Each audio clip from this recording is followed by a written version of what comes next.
ஹரியோ. சிந்திக்க சில துளிகள். இன்று நம்ம ஒரு தொழில் செய்கிறோம், அல்லது விவசாயம் பண்ணுறோம், இல்லை ஒரு நிறுவனம் வச்சு நடத்திட்டுருக்கோம் அப்படின்னு வைங்க. அந்த விவசாயத்தில் அல்ல நிறுவனத்தில், உதாரணத்துக்கு விவசாயத்தில் தக்காளி நடுறோம். அதை உழவு ஓட்டுறக்கு, பாத்தி பிடிக்கிறக்கு, நாற்று நடுறக்கு, களை எடுக்கிறக்கு, காய் பின்னாடி அந்த தக்காளி பழம் பொறிக்கிறக்கு, இப்படியெல்லாம் நிறையா பேர்த்த நம்ம ஆள் வச்சு வேலை வாங்குவோம். வேலையாட்கள் நிறைய நம்ம தோட்டத்துக்கு வருவாங்க. அந்த தக்காளி நல்ல விலைக்கு விற்றுது அப்படின்னா அது நமக்கு சந்தோஷம், வேலையாளுக்கும் சந்தோஷம். அது விலை இல்லைன்னு வச்சுங்க, பொறிக்கிற கூலிக்கே கட்டலை, இங்கிருந்து திருப்பூரோ ஒட்டஞ்சத்திரமோ கொண்டு போகிற அந்த வாடகைக்கு கூட கட்டாது அப்படின்னா நம்மளுக்கும் துக்கம், பொறிக்கிறவங்களுக்கும் மன கஷ்டம்.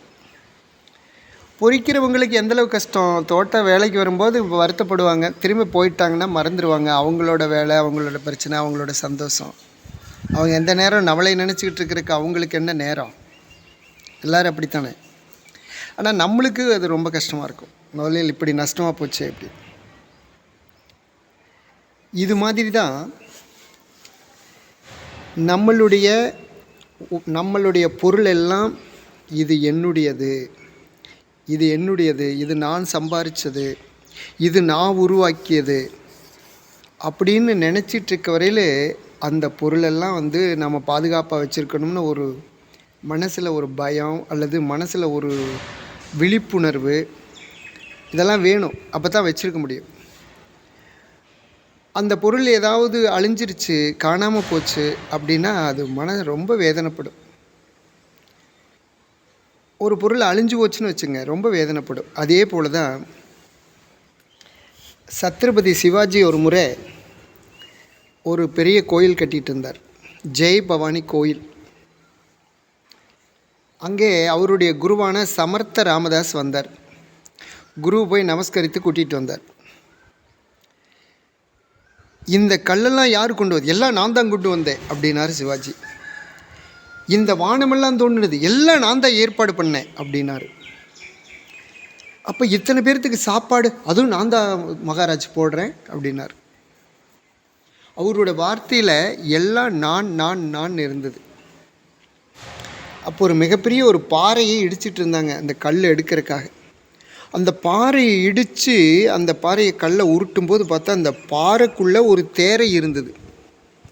அப்போ சமர்த்த ராமதாஸ் சிவாஜியை பார்த்து, இந்த தேரைக்கும் உணவு நீ தான் அளித்தாயா அப்படின்னார். சிவாஜி அப்படியே ஆடி போயிட்டார். உடனே தன்னுடைய ராஜ மகுடத்தை கழட்டி சமர்த்த ராமதாஸுடைய காலில் வச்சு, என்னை மன்னிச்சிருங்க சாமி, நான் இதுவரையில் எல்லாம் நான் தான் நினச்சிட்டு இருந்தேன்.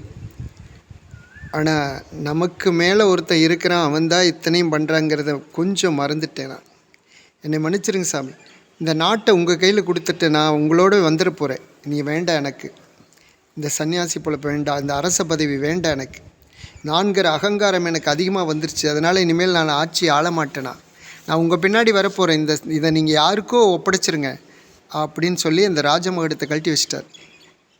அப்போ சமர்த்த ராமதாஸ் அந்த மகுடத்தை மீண்டும் சிவாஜிக்கு சூட்டி, இங்கே பார், இந்த நாடு என்னுடையது, இந்த நாட்டை எனக்கு கொடுத்துட்டேனே, ஆனால் இந்த நாட்டை ஆள்றதுக்கான உரிமையை உனக்கு கொடுக்குறேன், இந்த நாட்டை பாதுகாக்கிற உரிமையை உனக்கு கொடுக்குறேன், சரியாக பார்த்துக்கொள், உத்தரவு சாமி, இந்த நாடு என்னுடையதல்ல, குருமகாராஜாவுடையது என்ற எண்ணத்தோடு இந்த நாட்டை ஆளு, நன்றாக இருப்பாய் அப்படின்னு சொல்லிட்டு சமர்த்த ராமதாஸ் போனார். இந்த கதையில் முக்கியமான விஷயம் என்னென்னா, நான் எனது என்னுடையது அப்படின்னு நாம் நினச்சிக்கிட்டு இருக்க வரையில் நமக்கு துன்பங்கள், சந்தோஷம் போயிடும். ஆனால் இது எல்லாமே இறைவன் கொடுக்கப்பட்டது. நாம் அவனுடைய ஆள், அவன் இயங்குறான், நாம் இயங்குகிறோம் என்ற எண்ணம் நம்ம மனதில் வந்துவிட்டால், துக்கம் வந்தாலும் சந்தோஷம் வந்தாலும் எப்பவும் ஒரே மாதிரி இருப்போம். நஷ்டம் வந்தாலும் லாபம் வந்தாலும் எப்போ ஒரே மாதிரி இருப்போம். நஷ்டம் வந்தாலும் அவன் கொடுத்தது, லாபம் வந்தாலும் அவன் கொடுத்தது, துக்கம் வந்தாலும் அவன் கொடுத்தது, சந்தோஷம் வந்தாலும் அவன் கொடுத்தது என்ற எண்ணத்தோடு நாம் வாழ முடியும். நன்றி, வணக்கம்.